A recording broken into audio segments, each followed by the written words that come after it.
الحمد للہ رب العالمین والعاقبۃ للمتقین والصلاة والسلام علی سید الانبیاء والمرسلین قال اللہ تعالی وتبارک فی القرآن المجید والفرقان الحمید فی شان حبیبہ مخبرا وعامرا ان اللہ وملائکتہ یصلون علی النبی یا ایھا الذین آمنوا صلوا علیہ وسلموا تسلیما الصلاۃ والسلام علیک یا رسول اللہ وعلی آلک واصحابک یا محبوب رب العالمین الصلاۃ والسلام علیک یا رسول اللہ وعلی آلک واصحابک یا محبوب رب العالمین عن ابی ہریرہ رضی اللہ تعالی عنہ عن النبی صلی اللہ علیہ وآلہ وسلم سبعۃ یظلہم اللہ تعالی فی ظلہ یوم لا ظل الا ظلہ امام عادل وشاب نشأ فی عبادۃ اللہ ورجل قلبہ معلق فی المساجد ورجلان تحابا فی اللہ اجتمع علیہ وتفرقا الیہ ورجل دعته امرأة ذات منصب وجمال فقال انی اخاف اللہ ورجل تصدق بصدقة فأخفاها حتى لا تعلم شماله ما تنفق یمینہ ورجل ذکر اللہ خالیا ففاضت عیناہ او کما قال النبی صلی اللہ علیہ وسلم۔ تمام حمد و ثنا تعریف و توصیف اللہ جل مجدہ الکریم کی ذات بابرکات کے لیے جو خالق کائنات بھی ہے اور مالک شہنشاہات بھی۔ اللہ جل وعلا کی حمد و ثنا کے بعد حضور نبی اکرم شفیع امم رسول محتشم نبی مکرم اللہ کے پیارے امت کے سہارے رب کے محبوب دانائے غیوب مالک رکاب امم فخر عرب و عجم والی کون و مکان سیاہ لا مکان سید انس و جاں سرور لالا رخاں نیر تاباں سر نشین مہوشاں ماہ خوباں شہنشاہ حسینہ تتمہ دوراں سر خیل زہرہ جمالاں جلوہ صبح ازل نور ذات لم یزل باعث تکوین عالم فخر آدم و بنی آدم نیر بطحا رازدار ما اوہا شاہد ما طغا صاحب علم نشرہ معصوم آمنہ احمد مجتبیٰ حضرت محمد مصطفیٰ صلی اللہ علیہ وسلم کے حضور ناز میں اپنی عقیدتوں ارادتوں اور محبتوں کا خراج پیش کرنے کے بعد معزز محترم محتشم سامعین خواتین و حضرات السلام علیکم ورحمۃ اللہ وبرکاتہ۔ رسول رحمت نبی مکرم صلی اللہ علیہ وآلہ وسلم کا ایک فرمان آپ کے سامنے پڑھنے کی سعادت حاصل کی ہے۔ حضور نبی رحمت صلی اللہ علیہ وسلم نے ارشاد فرمایا سبعۃ یظلہم اللہ تعالی فی ظلہ یوم لا ظل الا ظلہ، 7 اشخاص ایسے ہیں قیامت کے دن جب کوئی سایہ نہیں ہوگا اللہ تعالیٰ انہیں اپنا سایہ نصیب فرمائے۔ بعض علماء نے اس کی تشریح میں یہ لکھا ہے کہ یہاں سائے سے مراد سایہ لطف و کرم ہوگا، اور شارحین کی ایک جماعت اس کی طرف گئی ہے کہ یہاں سائے سے مراد عرش کا سایہ ہے۔ قیامت کے دن جب سورج بالکل قریب ہوگا، آج تو بہت دور ہے اور اس کا رخ بھی الٹا ہے، قیامت کے دن رخ سیدھا ہو جائے گا اور زمین کے بالکل قریب آ جائے گا۔ زمین میں قوت جاذبہ ہے، اب وہ حرارت کو، گرمی کو اپنے اندر جذب کرتی ہے، لیکن قیامت کے دن یہ تانبے کی ہو جائے گی، اور جو اس کے اوپر گرمی اور حرارت ہوگی اس کو اپنے اندر جذب نہیں کرے گی بلکہ اگلے گی، تو زمین سے بھی تپش نکلے گی، ادھر سے سورج بھی سیدھے رخ ہو کے بالکل قریب 1 میل تک آ جائے گا، تو وہ بہت سخت دن ہوگا۔ اس دن لوگ پسینے میں شرابور ہوں گے، اپنے اپنے اعمال کے مطابق، کوئی گھٹنوں تک، کوئی ٹخنوں تک، کوئی کمر تک، کوئی گلے تک، اور کوئی پسینے میں ڈوبا ہوا ہوگا۔ پسینے سے بھاگ بھی نہیں سکیں گے، جدھر جائیں گے پسینہ بھی ساتھ ساتھ چلے گا، اور وہ گرم اتنا ہوگا کہ اگر اس کا ایک قطرہ احد پہاڑ پہ رکھ دیا جائے تو اس کی حدت اور گرمی سے پگھل جائے، اور بدبودار اتنا ہوگا کہ اگر اس کا ایک قطرہ اب دنیا پہ ڈال دیا جائے، انسان کیا جانوروں کے دماغ بھی بدبو سے پھٹ جائیں۔ اپنے اپنے اعمال بد کے مطابق لوگ اس پسینے میں شرابور ہوں گے، کوئی سایہ نہیں ہوگا، لیکن کچھ لوگوں کو اللہ تعالیٰ جل شانہ اپنے خاص کرم سے سائے میں رکھے گا، جو سایہ الہی میں ہوں گے، سایہ عرش میں ہوں گے، انہیں پسینہ بھی نہیں آئے گا اور انہیں گرمی بھی نہیں ستائے گی، کسی دکھ میں نہیں ہوں گے اس دن، جو اللہ کے عرش کے سائے تلے ہوں گے۔ وہ کون لوگ ہیں؟ حضور نے اس حدیث کے اندر، جو امام بخاری نے بھی، امام مسلم نے بھی، امام ابن ماجہ نے بھی اور دیگر ائمہ نے اپنی اپنی اسناد کے ساتھ اس کو روایت کیا ہے، 7 اشخاص کا حضور نے تذکرہ فرمایا کہ جب کوئی سایہ نہیں ہوگا، زمین تانبے کی ہوگی، سورج سیدھے رخ ہوگا اور قریب ہوگا، لوگ پسینے میں شرابور ہوں گے۔ یوم یفر المرء من اخیہ و امہ و ابیہ، اس دن باپ بیٹے سے اور بیٹا باپ سے بھاگے گا، بیوی شوہر سے اور شوہر بیوی سے بھاگے گی، اس دن ماں اپنے بیٹے کو چھوڑ کے بھاگے گی، بڑا سخت دن ہوگا۔ الاخلاء یومئذ بعضهم لبعض عدو الا المتقین، گہرے اور گوڑے دوست اس دن ایک دوسرے کے دشمن بن جائیں گے، بڑا سخت دن ہوگا، اللہ پورے قہر و جلال میں ہوگا۔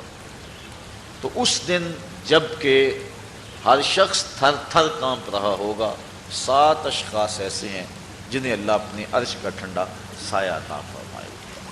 وہ 7 اشخاص کون ہیں؟ پہلا شخص امام عادل، عادل حکمران، جو عدل و انصاف کے ساتھ امور سلطنت سر انجام دے۔ اسلام ہم سے عدل کا تقاضا کرتا ہے، اور اگر آپ اسلام کا کوئی دوسرا نام پوچھیں تو دوسرا نام نظام عدل ہو۔ اسلام عدل کی تلقین کرتا ہے اور عدل کا درس اور سبق دیتا ہے۔ آقا کریم علیہ السلام نے فرمایا کہ جب کوئی سایہ نہیں ہوگا تو امام عادل، عادل حکمران عرش الہی کے سائے تلے ہو۔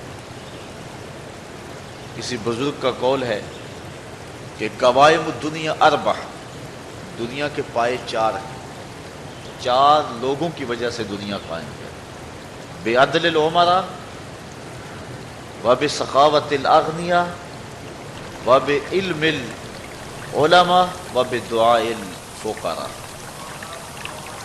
4 چیزوں سے دنیا قائم ہے: حکمرانوں کے عدل سے، علماء کے علم سے، اغنیاء کی سخاوت سے اور فقیروں کی دعاؤں سے۔ الملک یدوم بالکفر، ایک عربی کا مقولہ ہے، الملک یدوم بالکفر ولا یدوم بالظلم، ملک کفر سے تو قائم رہ سکتے ہیں لیکن ظلم سے قائم نہیں رہتے۔ جب کسی علاقے میں، کسی بستی میں، کسی شہر میں، کسی ملک میں، کسی گھر میں جب ظلم کا آغاز ہو جائے تو گھر اجڑ جاتے ہیں، ملک، شہر اور بستیاں برباد ہو جاتی ہیں۔ تو عدل کا درس دیا گیا، عدل کا حکم دیا گیا، انصاف کا سبق پڑھایا گیا۔ اس امت کو درس یہی دیا گیا کہ تم نے عدل کرنا ہے، اگرچہ وہ قریبی رشتہ دار ہی تمہارا کیوں نہ ہو۔ تو عدل کرنے والا حکمران اللہ کی رحمتوں کا سایہ ہے۔ جو عادل حکمران ہے وہ اللہ کا خلیفہ ہے، اور جو ظالم حکمران ہے وہ شیطان کا خلیفہ ہے۔ عدل سے ہی معاشرے میں سکون ہوتا ہے۔ اب عدل کیا ہے؟ انصاف کسے کہتے ہیں؟ ہر چیز اپنی ٹھیک جگہ پہ ہو، جو اس کا مقام ہے اس کو وہ دیا جائے، اس کو عدل کہتے ہیں۔ اور کوئی شے اپنے اصل مقام سے ہٹے تو اس کو ظلم کہتے ہیں۔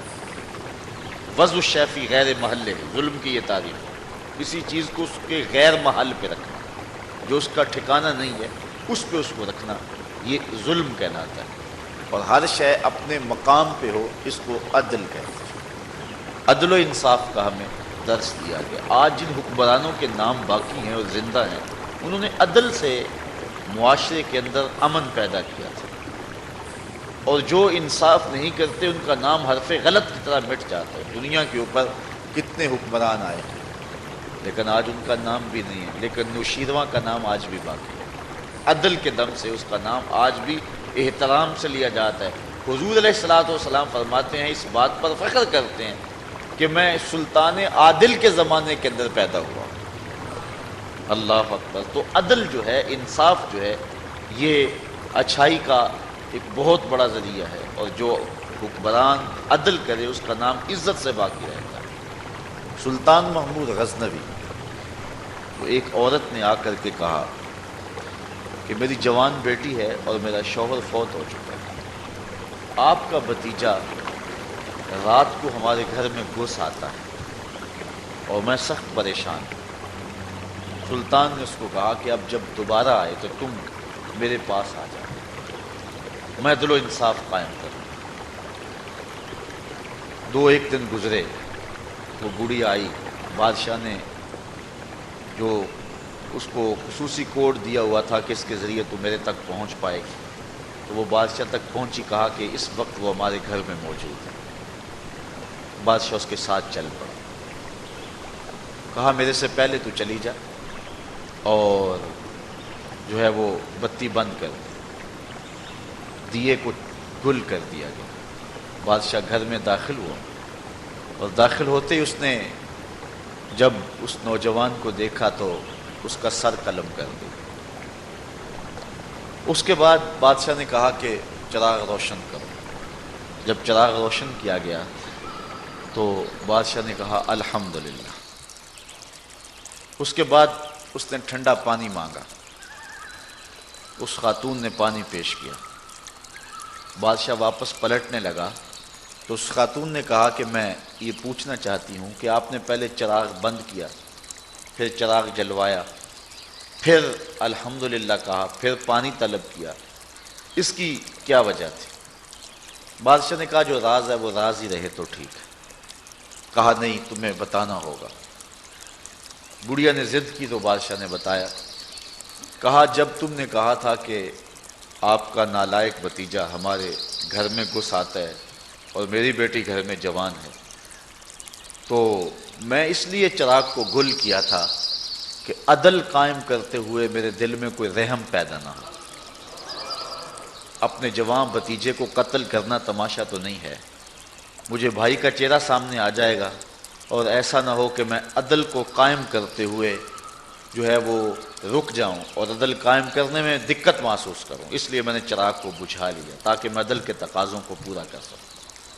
کہا پھر آپ نے جب چراغ جلوایا تو پھر آپ نے الحمدللہ کیوں پڑھا؟ کہا میں اس دن سے پریشان تھا کہ میرا خون اتنا گندا ہو گیا کہ ایک غریب بیوہ کے گھر میں میرا بھتیجا جا کے گھس جاتا ہے، لیکن جب میں نے چراغ جلوایا دیکھا وہ میرا بھتیجا نہیں تھا، کوئی اور تھا، ہمارا صرف نام استعمال کرتا تھا۔ تو کہا پھر آپ نے پانی کیوں پیا؟ کہا بڑھیا یہ راز رہنے دو، دو باتیں میں نے بتا دیں، یہ نہ ہی پوچھو۔ بڑھیا نے ضد کی تو بادشاہ نے کہا سنو، جس دن سے تم نے کہا تھا کہ آپ کا بھتیجا ہمارے گھر میں گھس آتا ہے، اس دن سے نہ میں نے کچھ کھایا ہے نہ کچھ پیا ہے۔ میں نے کہا تھا جب تک ظالم کو اس کے انجام تک نہیں پہنچا دیتا اتنی دیر تک کچھ کھاؤں گا اور کچھ پیوں گا بھی نہیں، تو اب میں نے ظالم کو انجام تک پہنچا دیا تو تیرے گھر میں 2 گھونٹ تو میرا حق بنتا تھا، اس لیے میں نے پانی پیا ہے۔ آج ان کا اگر نام باقی ہے، آج ان کے اگر تذکرے زندہ ہیں تو اس لیے کہ انہوں نے عدل و انصاف کے ضابطوں کو پورا کیا۔ اور حضور علیہ السلام نے فرمایا 7 اشخاص قیامت کے دن عرش الہی کا سایہ پائیں گے، ان میں سے ایک شخص وہ ہے جس نے عدل کیا. امام عادل، عادل امام. جو عادل امام ہے، بادشاہ حکمران عادل ہے، منصف ہے، اس کے لیے علماء نے کہا ہمیشہ دعا کرنی چاہیے زندگی کی، اللہ اسے لمبی زندگی عطا فرمائے. اور علماء نے لکھا ہے کہ الانحناء للسلطان اور لغیرہ مکروہ، کہ بادشاہ یا کسی اور شخص کے لیے جھکنا جو ہے وہ مکروہ ہے. اسی طرح کسی بادشاہ کے ہاتھ چومنے مکروہ ہیں، لیکن عادل حکمران جو ہے، عادل بادشاہ جو ہے، اگر ادب سے اس کے ہاتھ چوم لیے جائیں تو علماء کہتے اس میں کوئی کراہت نہیں. اللہ کے عدل کی وجہ سے، اللہ کے انصاف کی وجہ سے جو ہے، اس نے جو اللہ کے حکم پر عدل کیا اور انصاف کیا، اس کا یہ حق بنتا ہے کہ اس کی تعظیم کی جائے اور اس کے حکم کی مخالفت نہ کی جائے. وہ اللہ کی رحمتوں کا گھنا سایہ ہے جو عوام کے اوپر جو ہے وہ چھایا ہوا ہے. تو پہلا شخص جس کو اللہ اپنے عرش کا ٹھنڈا سایہ دے گا وہ امام عادل ہے، امام مقسط ہے. دوسرا شخص وشاب نشأ فی عبادت اللہ، وہ جوان جس کی جوانی اللہ کی عبادت میں گزری. کتنا بڑا اعزاز. حضور نے فرمایا الشاب التائب حبیب اللہ. لوگوں سن لو، جو جوان جوانی میں توبہ کرے وہ اللہ کا حبیب ہے. اور ایک روایت میں آتا ہے 1000 بوڑھے کے توبہ کرنے سے اللہ کو ایک جوان کی توبہ زیادہ محبوب ہے. اور جب کوئی جوان جوانی میں توبہ کرتا ہے اللہ کا عرش بھی خوشی میں جھوم اٹھتا ہے. جوانی کی توبہ اللہ کو بہت زیادہ پسند ہے. وہ جوان جس کی جوانی اللہ کی عبادت میں گزری. جوانی مستی کا نام نہیں ہے، جوانی آوارگی کا نام نہیں ہے، خواہشات کی تکمیل کا نام جوانی نہیں ہے، موڑوں اور چوکوں پہ کھڑا ہونے کا نام جوانی نہیں ہے، مصلی پہ بیٹھ کے رب کے حضور آنسو بہانے کا نام جوانی ہے. ایک روایت میں آتا ہے کہ تمہارے بہتر جوان وہ ہیں جو بوڑھوں کی مشابہت اختیار کریں، اور بدترین بوڑھے وہ ہیں جو جوانوں کی مشابہت اختیار کریں. تو بہترین جوان یہ ہے کہ جو جوانی میں بڑھاپے جیسا ہو، بوڑھوں جیسے انداز اور اطوار اور عادتیں اپنائے، اچھے اخلاق اور اچھا انداز اور مصلی کو لازم پکڑے. وشاب نشأ فی عبادت اللہ، وہ جوان جس کی جوانی اللہ کی عبادت میں گزری. شب و روز، میں نے کل بھی کہا تھا کہ بڑھاپے کے اندر نیک اعمال کرنا بہت بڑی بات ہے، بہت بڑی سعادت ہے کہ بڑھاپے کے اندر نیک اعمال کیے جائیں، لیکن عبادت کا جو لطف جوانی میں ہے وہ بڑھاپے میں نہیں ہے. اللہ اکبر. اللہ تعالیٰ جل شانہ جوان کی توبہ کو پسند کرتا ہے، وہ جوان جو اللہ کی عبادت میں. وشاب نشأ فی عبادت اللہ، وہ جوان جس کی جوانی اللہ کی عبادت میں ہے. اب عبادت کا مفہوم بہت وسیع ہے. ویسے بہترین عبادت نماز ہے، بہترین عبادت الصلاۃ، نماز، اور حضور نے اس کو اپنی آنکھوں کی ٹھنڈک قرار دی. لیکن صرف عبادت کا مفہوم نماز تک ہی نہیں ہے، عبادت کا مفہوم بہت وسعت والا ہے. ساری زندگی اللہ کی رضا میں گزار دینا، اللہ کی مرضی کے مطابق زندگی گزار دینا، یہ عبادت ہے. اللہ اکبر. بعض نے کہا کہ بس اس کی رضا میں اپنے آپ کو گم کر دینا عبادت.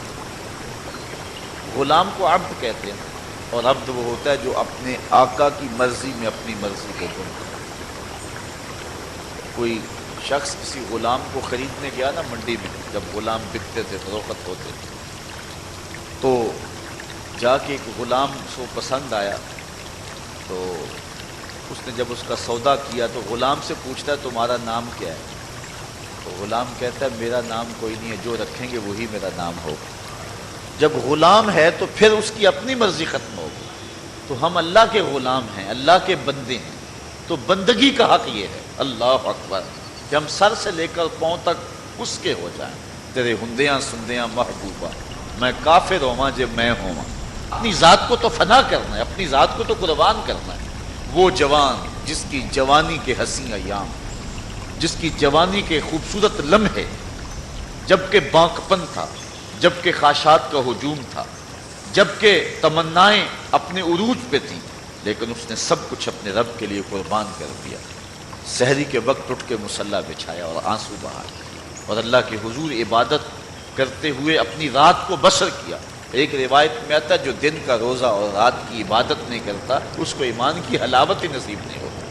ایمان کی ایک حلاوت ہے، ایمان کی ایک مٹھاس ہے، ایمان کا ایک مزہ ہے، ایک سرور ہے۔ وہ کس کو نصیب ہوگا؟ جو دن روزے سے گزارے گا اور رات مصلے پہ گزارے گا، اپنی آنکھوں پر حیا کے پہرے بٹھائے گا، اپنی سوچوں کی پاکیزگی کا سامان کرے گا۔ ورنہ جوانی آئی اور گزر گئی اور اپنا قیمتی وقت ہم نے برباد کر دیا۔ جس طرح ہر چیز کا بانکپن جوانی میں ہوتا ہے، عبادت کا جو سرور اور عبادت کی جو لذت جوانی میں نصیب ہوتی ہے وہ زندگی کی کسی اور ایام میں نصیب نہیں ہوتی۔ اس لیے حضور نے ارشاد فرمایا کہ وہ جوان وشاب نشأ فی عبادت اللہ، وہ جوان جس کی جوانی اللہ کی عبادت میں گزری، جب قیامت کے دن کوئی سایہ نہیں ہوگا اللہ اس جوان کو اپنے عرش کا ٹھنڈا سایہ نصیب فرمائے۔ تیسرا شخص جو عرش الہی کا سایہ پائے گا، وَرَجُلٌ قَلْبُهُ مُعَلَّقٌ فِي الْمَسَاجِدِ، وہ آدمی جس کا دل مسجدوں کے ساتھ لٹکا ہوا ہے، مسجد کے ساتھ وابستہ ہے، ایک نماز پڑھتا ہے تو دوسری نماز کے انتظار میں بیٹھ جاتا ہے۔ حضرت عبداللہ ابن مسعود رضی اللہ تعالی عنہ رہتے ہی مسجد میں تھے۔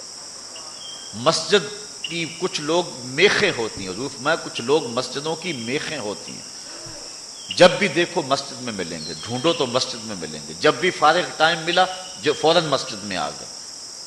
فرمایا اگر وہ بیمار پڑ جائیں اور مسجد کی حاضری سے قاصر ہو جائیں تو اللہ کے کچھ فرشتے ہیں جو ان کا حال پوچھنے کے لیے ان کے گھروں میں جاتے ہیں، ان کی تیمارداری کے لیے جاتے ہیں۔ حکم ہے بازار میں دیر سے جاؤ اور جلدی واپس آ جاؤ، مسجد میں جلدی جاؤ اور دیر سے واپس آ جاؤ۔ المومن فی المسجد کالسمک فی الماء والمنافق فی المسجد کالطائر فی القفص، مومن مسجد میں اس طرح ہوتا ہے جس طرح پانی کے اندر مچھلی ہوتی ہے، اور منافق مسجد میں اس طرح ہوتا ہے جس طرح پنجرے کے اندر پرندہ پھنسا ہوا ہوتا ہے، کبھی مجبوراً آنا پڑ گیا تو جس طرح پھڑ پھڑا رہا ہے کہ بہت جلدی نکلنا ملے مجھے، اس طرح منافق کا جی مسجد میں نہیں لگتا۔ مسجد میں جلدی آؤ اور دیر سے واپس جاؤ، لیکن ہم نے اپنے طرز زندگی کو الٹ بنا لیا ہوا ہے۔ بازار میں آدھے گھنٹے کے لیے جائیں تو 5 گھنٹے لگ جاتے ہیں، مسجد میں جاتے ہیں ہم صرف آخری وقت میں اور کوشش کرتے ہیں کہ سب سے پہلے واپس آ جائیں۔ مجھے ویسے بڑی حیرت ہوتی ہے جب نماز ختم ہو یا جمعۃ المبارک یا کوئی اور ایسا، تو جو دروازے کے اوپر رش ہوتا ہے ہر بندے کی کوشش ہوتی ہے کہ میں جلدی نکل جاؤں، حالانکہ جتنی دیر تک مسجد میں بیٹھیں گے، جتنی دیر تک مسجد میں رکیں گے اتنی برکتیں اترتی رہیں گی۔ بہترین لمحے وہی ہیں جو اللہ کے گھر میں گزر گئے۔ خیر الاماکن، بہترین جگہیں اللہ کے گھر ہیں۔ مسجد کی آبادی اور مسجد کی ستھرائی اور صفائی اور مسجد کی تعمیر و تزئین کے لیے جو لوگ وابستہ ہوتے ہیں بہت بابرکت لوگ ہیں۔ حضور نے فرمایا من بنا للہ مسجدا بنى اللہ لہ بیتا فی الجنہ، جس نے اللہ کی مسجد بنائی اللہ اس کے لیے جنت میں گھر بنا دیتا ہے۔ کتنی بڑی سعادت ہے اس شخص کے لیے جو اللہ کے گھر کو تعمیر کرتا ہے۔ لیکن صرف تعمیر ہی کافی نہیں، اس کی آبادی رنگ و روغن اور رنگوں کے مختلف انداز کے فانوسوں سے نہیں ہے۔ مسجد کی آبادی نمازیوں سے، نمازی ہوں گے مسجد آباد ہوگی۔ مسجد تو بنا دی شب بھر میں ایمان کی حرارت والوں نے، من اپنا پرانا پاپی تھا برسوں میں نمازی بن نہ سکا۔ جو مسجدوں کو آباد رکھتے ہیں، جن کے دل مسجد کے ساتھ لگے رہتے ہیں۔ ایک بوڑھی خاتون تھی، وہ مسجد نبوی میں صفائی کیا کرتی تھی۔ یہ ہم نے بھی بچپن میں دیکھا ہے کہ بوڑھی عورتیں مسجدوں میں آ کے جھاڑو دیا کرتی تھی۔ اب تو وہ تصور ہی ختم ہو گیا اور اب ہم یہ چیز نہیں دیکھتے ہیں۔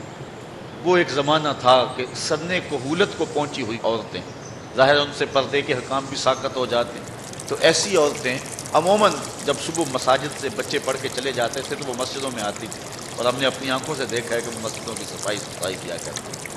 نمازی بھی آتے تھے، وہ کوشش کرتے تھے، کچھ لوگ پہلے آ جاتے تھے کہ مسجد کی صفائی کریں، کچھ لوگ ویسے کوئی تنکا پڑا اس کو اٹھا کر کے کوئی نہ کوئی ذمہ داری لے لیتے تھے۔ یہ مسجدوں کے اندر جو اب خادم رکھے گئے ہیں، اس کو ہم جو تنخواہ دیتے ہیں وہ ہمارا حصہ تو پڑ گیا اس کے اندر، لیکن آج خود بھی اگر کبھی مسجد کی صفائی کا اہتمام کریں اور انتظام کریں تو یہ ایک ایسی چیز ہے جس سے دل ستھرے ہوتے ہیں۔ جو اللہ کے گھر کو صاف کرتا ہے اللہ اس کے دل کو صاف کر دیتا ہے۔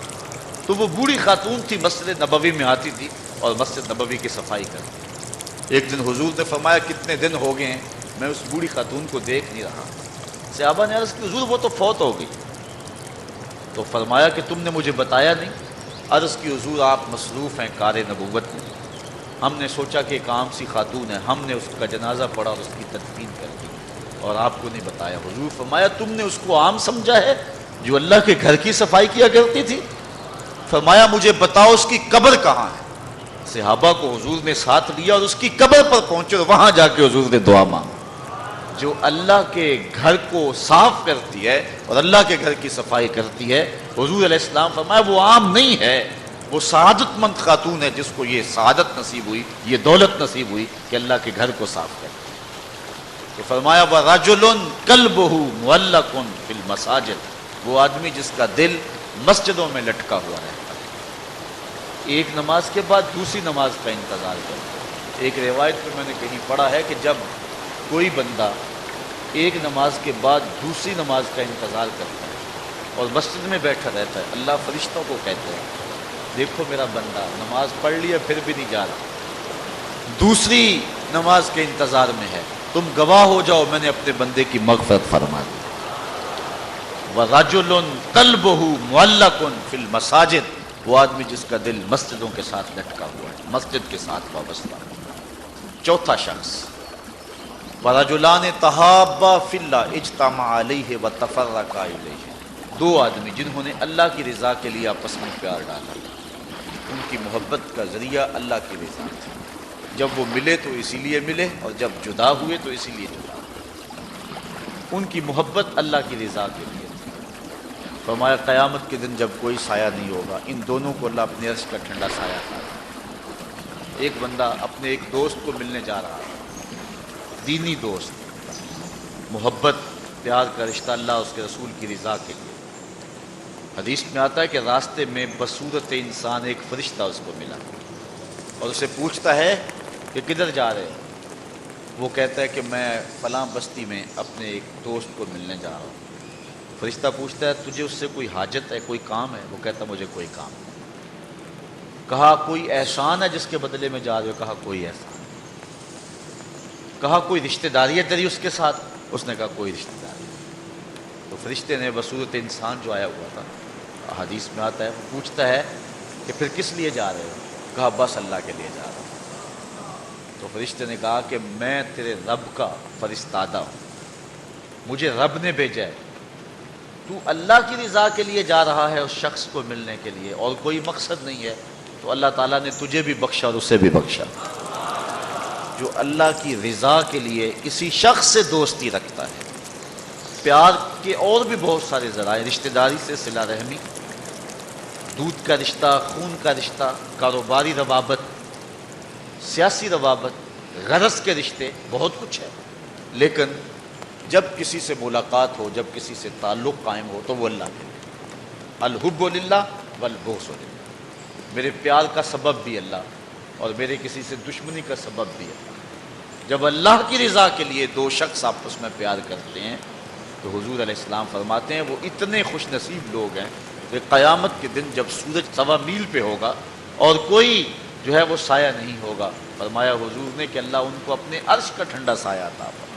اتنی بڑی سعادت ان کو نصیب ہوگی جن کی رضا کا معیار اور جن کی جو ہے وہ محبت اللہ اور اس کے رسول کے لیے ہے، اور معیار ان کا یہی ہے الحب للہ والبغض للہ. پانچواں شخص جس کے بارے میں حضور نے فرمایا کہ وہ جنت کا سایہ پائے گا، وَرَجُلٌ دَعَتْهُ امْرَأَةٌ ذَاتُ مَنْصِبٍ وَجَمَالٍ فَقَالَ إِنِّي أَخَافُ اللَّهَ. ایک روایت میں ذات و حسب و جمال فقال انی اخاف اللہ. وہ شخص جس کو کسی عورت نے دعوت گناہ دی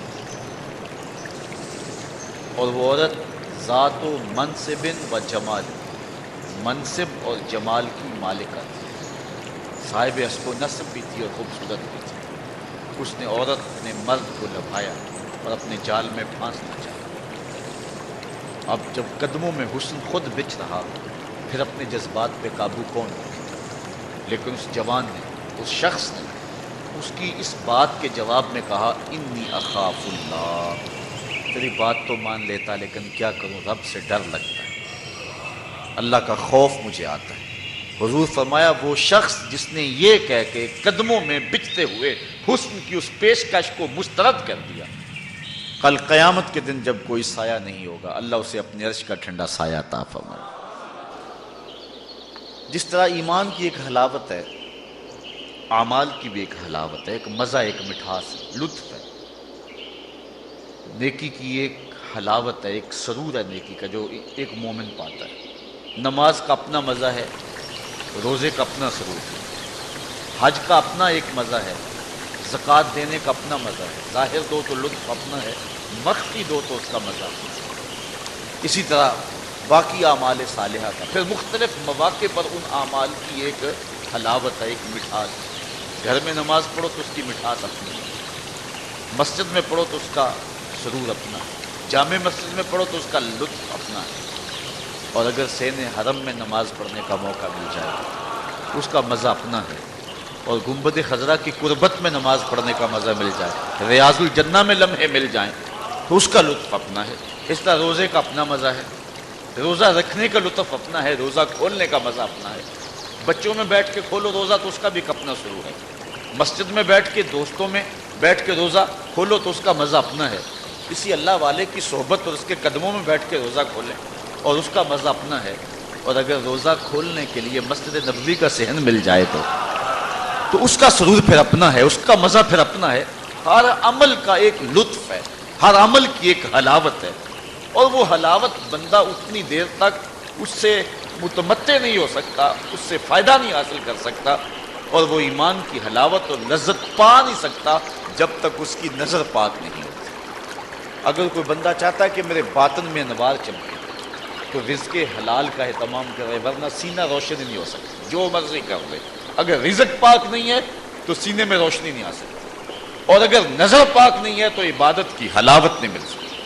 نماز پڑھتا ہے، سجدہ کر رہا ہے، قیام کرتا ہے، بس ایک مشق کر رہا ہے، لیکن اس کی ایک حلاوت ہے، اس کا ایک سرور ہے، اس کی ایک لذت ہے، اس کا ایک کیف ہے جو مومن کے سینے کے اندر جو ہے وہ چھا جاتا ہے۔ ذکر کا ایک مزہ ہے نا، اس مزے کو حضرت سلطان باہو کہتے ہیں نا، اندر بوٹی مشک مچایا اتے جان پھلن تے آئی ہو، پھر وہ کیفیت بنتی ہے کہ نہیں بنتی ہے؟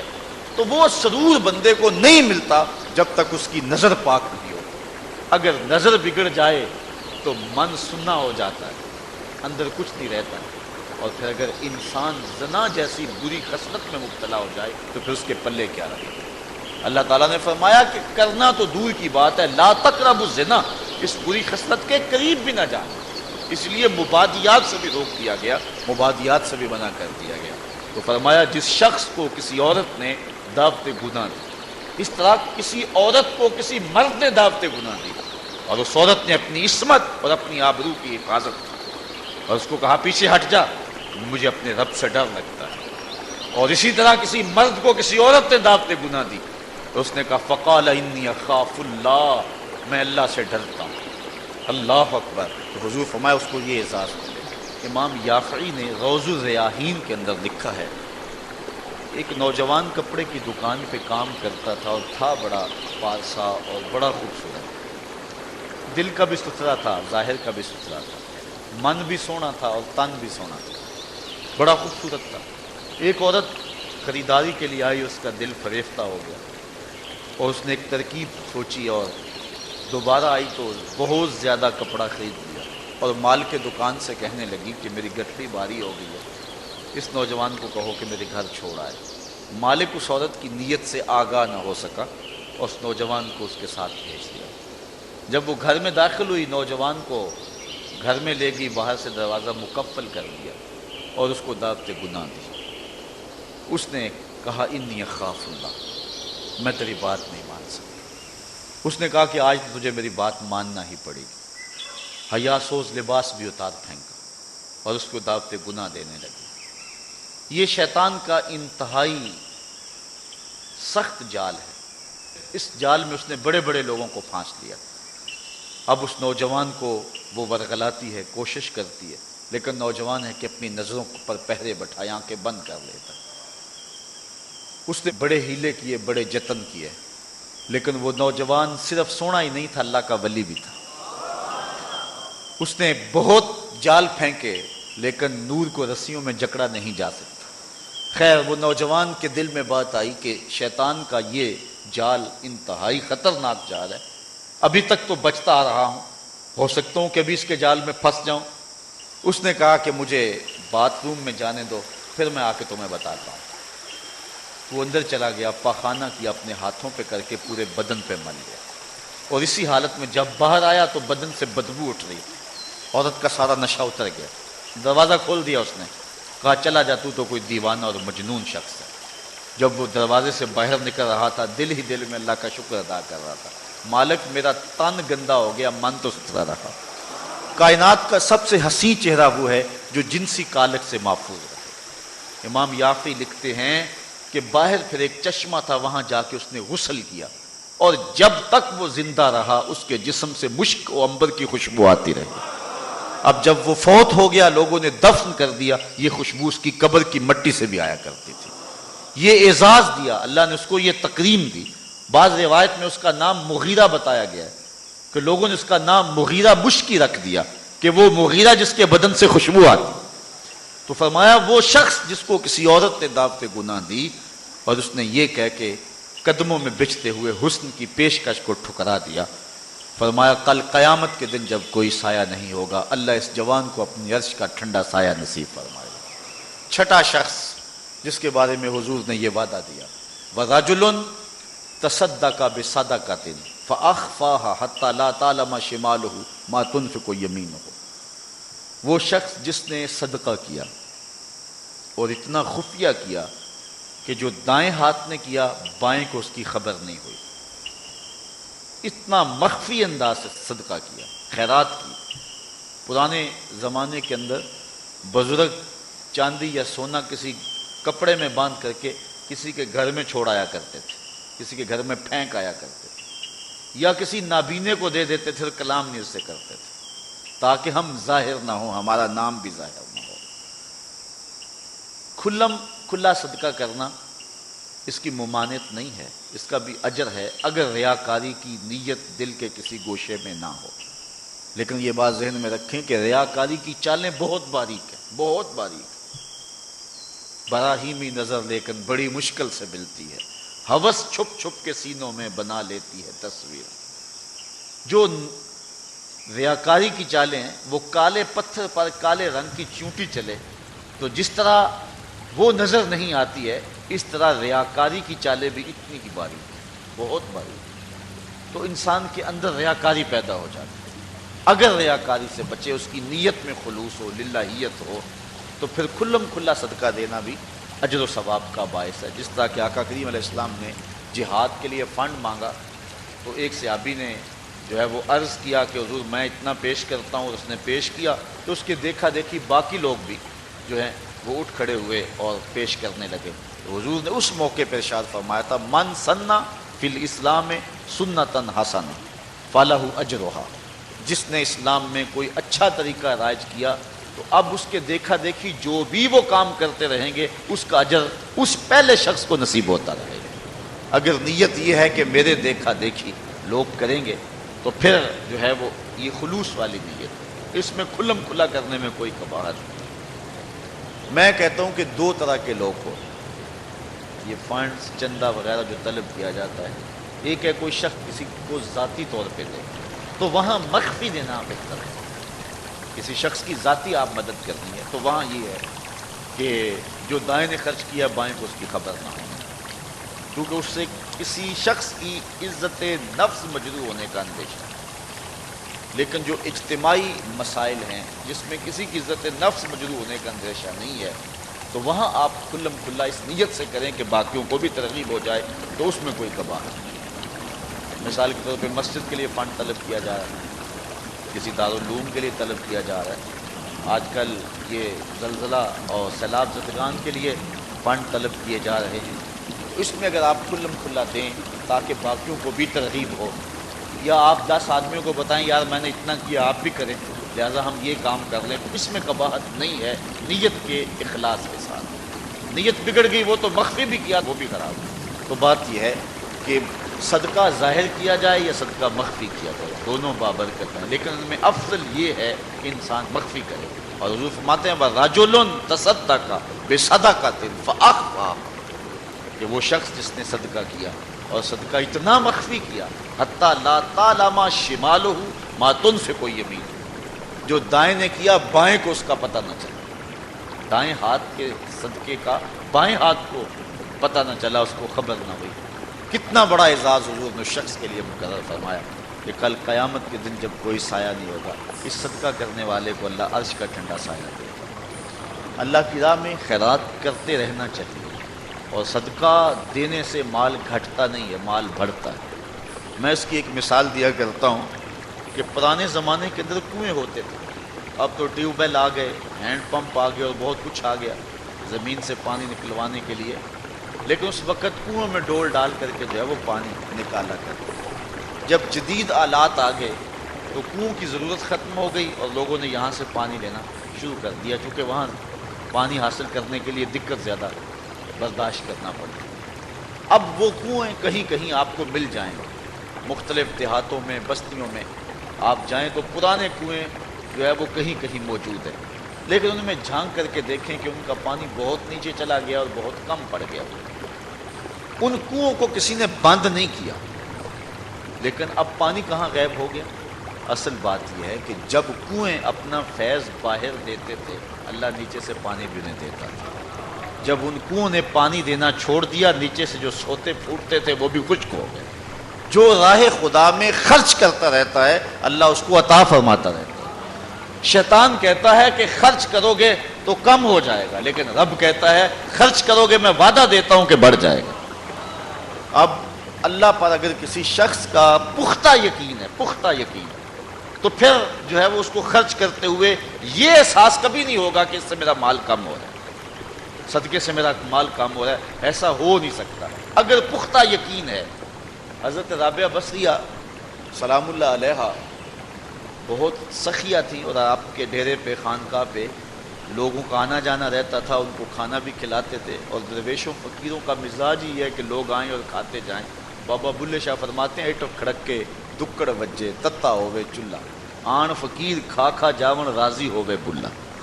حضرت غوث اعظم سیدنا شیخ عبد القادر جیلانی علیہ الرحمہ فرماتے ہیں آدھی فقیری جو ہے وہ خدمت خلق ہے، بھوکوں کو کھانا کھلانا اور ننگوں کو لباس پہنانا، آدھا فقر یہ ہے، آدھی فقیری یہ ہے۔ کسی نے کسی درویش سے پوچھا کہ فقیری کیا ہے؟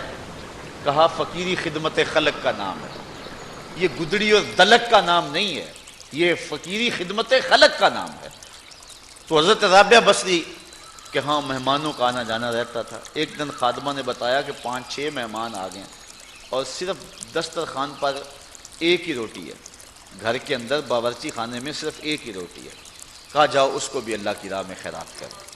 اب عقل تو یہی کہتی ہے کہ روٹی یا کچھ اور کہیں سے مہیا کی جائے اور مہمان نوازی کی جائے، لیکن یہاں اذعان دیکھیے، یقین دیکھیے۔ حضرت رابعہ بصریہ نے کہا کہ اس کو خیرات کرو۔ خادمہ نے خیرات کر دیا، مہمان بیٹھے ہوئے ہیں، کوئی اور شے ہے نہیں۔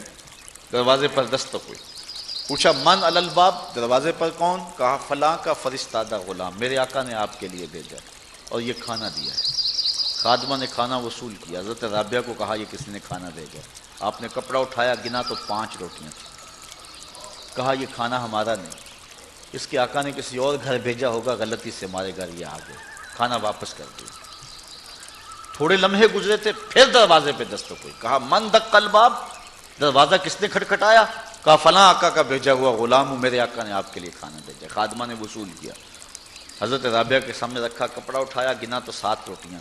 کہا اس کے آقا نے کسی اور گھر بھیجا ہوگا، یہ بھی غلطی سے ہمارے گھر آ گیا، کھانا واپس کر دیا۔ پھر دروازے پہ دستک ہوئی، پوچھا من علی الباب، دروازے پر کون؟ کہا فلاں آقا کا بھیجا ہوا غلام ہوں، میرے آقا نے آپ کے لیے کھانا بھیجا ہے، اور کہا حضرت رابعہ کو دے کے ہی آنا۔ خادمہ نے وصول کیا، حضرت رابعہ کپڑا اٹھایا، گنا تو 10 روٹیاں۔ کہا ہاں یہ کھانا ہمارا ہے۔ کہا پہلے 2 بھی تو کہتے تھے آپ کا ہے، آپ نے انکار کر دیا۔ کہا میرے رب کا وعدہ ہے جو 1 دے میں 10 دیتا ہوں۔ پہلے 5 تھی، پھر 7 تھی، میں نے کہا مالک 10 پوری کرے گا تو تیری بندی وصول کرے گا۔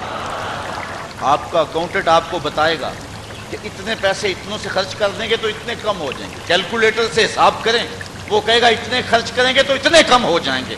شیطان کہتا ہے تمہارا رزق کم ہو جائے گا، لیکن تمہارا رب تمہیں بخشش، مغفرت اور رزق کی فراخی کا وعدہ دیتا ہے. وہ کہتا ہے تم ایک دانہ زمین کے اندر بوتے ہو تو پھر دیکھو کتنی بالیاں نکلتی. گویا ایک نکلے 700. کہا جو رب ایک کو 700 بنا دیتا ہے تمہارے دیے کو کئی گنا نہیں بنا سکتا. اس لیے اس کی راہ میں خیرات کرو، پھر دیکھنا تمہارا مال کیسے بڑھتا چلا جاتا. اللہ اکبر. تو کہا وہ شخص جس نے صدقہ دیا اور اتنا مخفی دیا کہ جو دائیں نے خرچ کیا بائیں کو اس کی خبر. اور 7واں شخص، خوش نصیب شخص، اللہ ہمارے اندر یہ سارے وصف پیدا کر دے. اللہ اکبر. ایک شخص نے اپنی بیوی کو طلاق دے دی. یہ دیکھیں یقین علماء کا، ہمارے بزرگوں کا. اپنی بیوی کو طلاق دے دی، اور طلاق کن لفظوں سے دی کہ اگر میں جنتی نہیں ہوں تو تجھے طلاق ہے، اگر میں جنتی نہیں ہوں تو تجھے طلاق ہے. تو اب علماء سے پوچھا کہ طلاق ہوئی ہے یا نہیں ہوئی. علماء کہنے لگے ہم نہیں بتا سکتے، چونکہ طلاق کو معلق کیا گیا تو اب ہمیں تو نہیں پتا کہ تو جنتی ہے یا نہیں ہے، اب ہم اس کے بارے میں کوئی رائے نہیں دے سکتے. قاضی ابو یوسف علیہ رحمہ، امام اعظم امام ابو حنیفہ کے شاگرد، ان کے پاس مسئلہ گیا.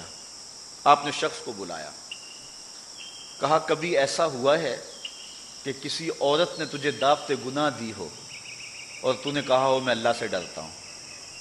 اس نے کہا ہاں ایک مرتبہ زندگی نہیں ہوا. کہا تیری بیوی کو پھر کوئی طلاق نہیں، اس لیے کہ حضور نے فرمایا ہے کہ وہ شخص جس کو کسی عورت نے دعوت گناہ دی اور اس نے کہا میں اللہ سے ڈرتا ہوں، فرمایا کل قیامت کے دن جب کوئی سایہ نہیں ہوگا یہ بندہ عرش کا سایہ پائے گا. تو کہا پھر پکی بات ہے کہ تو جنتی ہے، تو جہنم میں جا ہی نہیں سکتا کیونکہ یہ رسول اللہ کا وعدہ ہے. اللہ اکبر. تو اتنا یقین تھا ان باتوں پہ ہمارے بزرگوں کو، اس لیے کہا یہ حضور کی حدیث ہے، اگر یہ بات ہے تو کوئی طلاق نہیں ہوئی. قاضی ابو یوسف نے فتویٰ دیا. تو یہ دعا کریں کہ اللہ تعالیٰ یہ 7 اشخاص کے جو اوصاف ہیں جن کے بارے میں وعدہ جنت ہے، اللہ تعالیٰ ہم سب کو نصیب فرمائے. نظر کی حفاظت کی توفیق دے، خیالوں کو پاکیزگی دے دے. میں ایک شخص کو جانتا ہوں جس کو دعوت گناہ دی گئی لیکن اس نے اپنی آبرو کی حفاظت کی. رات کو سویا تو حضرت میاں میر علیہ رحمہ خواب میں ملے.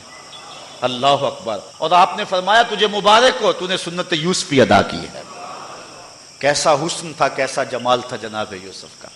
لیکن آپ دیکھیے قرآن پڑھیے، سورہ یوسف اٹھائیے، ایسے تو مرتبے نہیں ملے ہیں. کیسے کمال ہیں ان لوگوں کے، اپنی آرزوؤں پر کیسے پہرے بٹھائے ہیں اور کس طرح اپنی خواہشات کے آگے بند باندھے ان لوگوں نے. جب 7 دروازے مکفل کر دیے اور حضرت یوسف علیہ السلام کو زلیخا کہتی ہے تلک، اب تو آ جاؤ نا، اب تو کوئی نہیں دیکھ رہا، اور موٹا کپڑا ڈال دیا اس بت کے اوپر جو وہاں اس نے اپنے کمرے میں رکھا ہوا تھا. حضرت یوسف علیہ السلام بولے کالا معاذ اللہ، تو موٹا کپڑا ڈال کے اپنے خدا سے چھپ گئی ہے، میرا خدا تو 7ویں کوٹری میں بھی دیکھ رہا. اور پھر اتنی روشنی برسی، اتنے اجالے برسے، گناہ کیا، گناہ کا تصور بھی محال ہو. تو 7واں شخص جس کے بارے میں حضور نے فرمایا وَرَجُلٌ ذَكَرَ اللَّهَ خَالِيًا فَفَاضَتْ عَيْنَاهُ، وہ شخص جس نے تنہائی میں اللہ کا ذکر کیا، کوئی دیکھنے والا نہیں تھا، ریا کا شائبہ بھی نہیں، تنہا بیٹھا ہوا تھا، سحری کا وقت تھا، مصلی بچھا ہوا تھا، اور وہ اللہ کا ذکر کرنے لگا. پھر ذکر کا سرور من میں اترنے لگا. پھر کیا ہوا؟ فَفَاضَتْ عَيْنَاهُ، خوف خدا کی وجہ سے اس کی آنکھ میں آنسو آ گئے، اللہ کی یاد میں، اللہ کے ذکر میں رونے لگا. حضور فرمایا کل قیامت کے دن جب کوئی سایہ نہیں ہوگا، اس ذاکر کو اللہ اپنے عرش کا ٹھنڈا سایہ نصیب کرے. اٹھتے بیٹھتے چلتے پھرتے تنہائی میں، خلوت میں، جلوت میں اللہ کے ذکر سے اپنا تعلق ہو. اللہ کا ذکر دلوں کے لیے جلا کا باعث ہے. لِكُلِّ شَيْءٍ سِقَالَةٌ وَسِقَالَةُ الْقُلُوبِ ذِكْرُ اللَّهِ. حضور فرمایا ہر شے کا زنگ دور کرنے کے لیے کچھ نہ کچھ بنایا گیا ہے. دلوں کا زنگ اللہ کی یاد سے دور ہو. ذکر جلی بھی اور ذکر خفی بھی، زبان سے کرو یا دل سے کرو. میرے حضور قبلہ عالم فرماتے ہیں اٹھ دی بیندی ٹر دی پھر دی، ستے آتے جاگ دی، نام جھپ دی رو تے کھپ دی، ویخ سر اس راگ دی، نام جھپیاں قرب ملدا، نام دی کر پوری سام، شیشے وچ کستوری جے کر پھر ضرورت کاگ دی. یہ ذکر ایسا ہے جس سے من کے گن دور ہوتے. اور میں نے کسی روایت میں پڑھا ہے کسی بزرگ کا قول کہ جب کوئی بندہ ایک مرتبہ زبان سے اللہ کہتا ہے اللہ اس کی طرف نظر رحمت سے دیکھتا ہے، اور جب اللہ کسی بندے کی طرف نظر رحمت سے دیکھ لے اس کے 70 گنا جل کے راکھ ہو جاتا ہے. اور جس کو اللہ نظر رحمت سے دیکھتا ہے پھر اس کو عذاب نہیں دے گا. اللہ اکبر. حضرت شیخ شبلی رحمۃ اللہ تعالی معارف اس میں ذات بیان کر رہے تھے. اللہ کے نام کی برکت ہے، اس کا نام جپنے کا فائدہ. تو ابو علی سینا جو بہت بڑا فلسفی گزرا ہے وہ بھی مجلس میں بیٹھا ہوا. وہ زمانہ تھا کہ اہل اللہ کی مجالس کے اندر بڑے لوگ آتے. آج تو دور ختم ہو گیا نا، آج تو زمانہ لٹ گیا، مادیت چھا گئی. یہ غنیمت ہے کہ آپ اتنے لوگ یہاں بیٹھے ہو، یہ اللہ کا خاص کرم ہے. ورنہ مسجدوں میں آج لوگ نہیں آ رہے. اقبال کہتا ہے واعظ قوم کی وہ پختہ خیالی نہ رہی، برق طبی نہ رہی، شعلہ مکالی نہ رہی، رہ گئی رسم آذاں روح بلالی نہ رہی، فلسفہ رہ گیا تلقین غزالی نہ رہی، مسجدیں مرثیہ خواں ہیں کہ نمازی نہ رہے، یعنی صاحب اوصاف اجازی نہ رہے. آج جو حالات ہیں آپ سب کے سامنے ہیں، ان حالات میں بھی قوم توبہ کی طرف نہیں آ رہی. تو وہ ایک زمانہ تھا، وہ ایک دور تھا. ان حالات کے اندر حضرت شیخ شبلی کی مجلس کے اندر بڑے بڑے نامور دانشور اہل علم آتے تھے. تو ابو علی سینا بھی بیٹھا تھا. آپ اللہ کے نام کی برکات بیان کر رہے تھے. جب کوئی لفظ کوئی بندہ اللہ اللہ پکارتا ہے اس کے من کے روگ ختم ہوتے ہیں، اندر نور اترتا ہے اور دل صاف ہوتا ہے. تو ابو علی سینا اٹھ کے کھڑا ہو گیا، کہنے لگا اللہ کی ذات تو مؤثر ہے لیکن نام میں کیا رکھا ہے؟ ذات تو اس کی مؤثر ہے لیکن نام لینے سے کیا ہوگا؟ آگ نفس الامر میں جل رہی ہو، آپ ہاتھ ڈالیں تو ہاتھ جل جائے گا، لیکن آگ آگ کہیں گے تو ہونٹ تو نہیں جلیں گے. برف آپ جو ہے وہ اس کو ہاتھ لگائیں گے تو ہاتھ ٹھنڈا ہوگا، لیکن اگر زبان سے 100 مرتبہ بھی برف برف کہتے رہیں یا کاغذ کے اوپر لفظ برف لکھ دیں تو نہ کاغذ گیلا ہوگا نہ ٹھنڈا ہوگا. اس نے کہا ذات تو مؤثر ہے، نام میں کیا رکھا ہے؟ ہمارے فلسفی ہر چیز کی 4 شکلیں مانتے، کہتے ایک ہی مؤثر ہے باقی 3 مؤثر نہیں، ایک ہی حقیقی ہے باقی اعتباری نہیں. تو یہ بات جو ہے وہ شیخ شبلی کو ابو علی سینا نے کہی کہ ذات تو مؤثر ہے مانتا ہوں لیکن نام میں کیا رکھا ہے. حضرت شیخ شبلی نے دلائل دیے لیکن ابو علی سینا آج سے بحث کرتا رہا. شیخ شبلی سمجھ گئے کہ یہ ماننے کو نہیں ہے. آپ نے بحث کو چھوڑا. اللہ والے لمبی بات سے نہیں کرتے، بات میں سادہ و آزادہ، معانی میں دقیق. اقبال نے کہا کہ سیدھی سیدھی بات کرتے اور کرتے ہیں، منہ سے نکلتی ہے از دل خیزت بس دل ریزت، دل سے نکلتی ہے دل میں جا کے گرتی. بزرگوں کا طریقہ سادہ سادہ ہوتا ہے، بہت لمبی گفتگو نہیں ہے، بس سیدھی سیدھی بات. تو جب بحث کا سلسلہ شروع ہونے لگا تو شیخ رک گئے اور پھر کہا ابو علی سینا میں تیرے سے کیا بحث کروں، تو گدھا ہے. اتنے لوگ اور اتنا بڑا فلسفی اور بڑے مجمع میں کہا تو گدھا ہے. رنگ سرخ ہو گیا غصے سے. حضرت مجھے گدھا کہا آپ نے؟ شیخ مسکرانے لگے، کہا دیکھا نا گدھے کے نام میں کتنا اثر ہے کہ تیرا رنگ بدل گیا. کہا جب گدھے کے نام سے تیرے چہرے کا رنگ بدل جاتا ہے تو اللہ کے نام سے دل کا رنگ نہیں بدل سکتا. تو کہنے لگا حضرت میں مان گیا، میں تسلیم کر لیا. تو کہا وَرَجُلٌ ذَكَرَ اللَّهُ خَالِيًا، جس نے تنہائی میں بیٹھ کے اللہ کا نام لیا، اللہ کا ذکر کیا، پھر اس کے اثر اندر اترے، اندر بوٹی مشک مچایا اتے جاں پھلاں تے آئی، پھر کیفیت بدل گئی اندر کی. تو حضور نے ارشاد فرمایا کہ کل قیامت کے دن جب کوئی سایہ نہیں ہوگا اللہ کے ذاکر کو جو تنہائی میں بیٹھ کے اللہ کا ذکر کرتا ہے. تنہائی کی بات اس لیے کی کہ یہاں ریاکاری کا شائبہ نہیں ہے، محض اللہ کے لیے، کسی کے دکھلانے کے لیے نہیں ہے. مسجد نبوی میں ایک بندہ بیٹھ کے گردن جھکا کے ذکر کر رہا تھا. حضرت عمر نے جا کے پیچھے سے گردن پکڑ لی. یا صاحب العنق ماذا تصنع، اے گردن والے کیا کر رہا ہے، ہمیں دکھا رہا ہے. تو ریاکاری اللہ کو پسند نہیں ہے. تو اگر تنہائی میں بیٹھ کے کسی نے اللہ کا ذکر کیا اور ذکر کرتے کرتے اس کی آنکھیں آنسوؤں کا خراج دینے لگی اور اللہ کی یاد میں رونے لگا بندہ، تو حضور فرمایا اتنا بڑا اعزاز اس کے لیے ہے قیامت کے دن جب گرمی برس رہی ہوگی اور سورج بالکل قریب اور سیدھے رخ پہ ہوگا، زمین تانبے کی ہوگی، لوگ پسینے میں شرابور ہوں گے، اللہ اس شخص کو جو یاد الہی میں رویا تھا اپنی عرش کا ٹھنڈا سایہ اس کے اوپر تان دے گا، اس کو برکتیں نصیب فرمائے گا. تو یہ سات خوش نصیب ایسے لوگ ہیں کہ جن کو اللہ اپنی خاص کرم نوازیوں کا نور نصیب فرمائے گا۔ اللہ تعالیٰ کی بارگاہ میں پھر دعا ہے، اللہ تعالیٰ جل شانہ ہمیں یہ سعادتیں ہمارے اندر اتار دیں، اور ہم اس سے ڈرنے والے بھی ہوں، ذکر کرنے والے بھی ہوں، نظر خیال پہ پہرا بٹھانے والے بھی ہوں۔ اللہ کسی موقع پہ ہمیں منصب نصیب کر دے تو عدل کرنے والے بھی ہوں۔ اللہ تعالیٰ ہمیں ایک دوسرے سے محبت کرنے کی توفیق دے، صرف اپنی رضا کے لیے۔ میں آپ سے پیار کروں تو اللہ کے لیے، کوئی غرض نہ ہو۔ آپ مجھ سے پیار کریں تو محض اللہ کے لیے، اللہ اس کے رسول کے لیے۔ الحب للہ والبغض للہ، یہی ہمارا جو ہے وہ سبب ہو ایک دوسرے کے ساتھ پیار کا۔ ہزاروں قومیں وجود میں آئیں دہر میں خشک و تر کے رشتے سے، ہم نے بنیاد دوستی رکھی یاد خیر البشر کے رشتے سے۔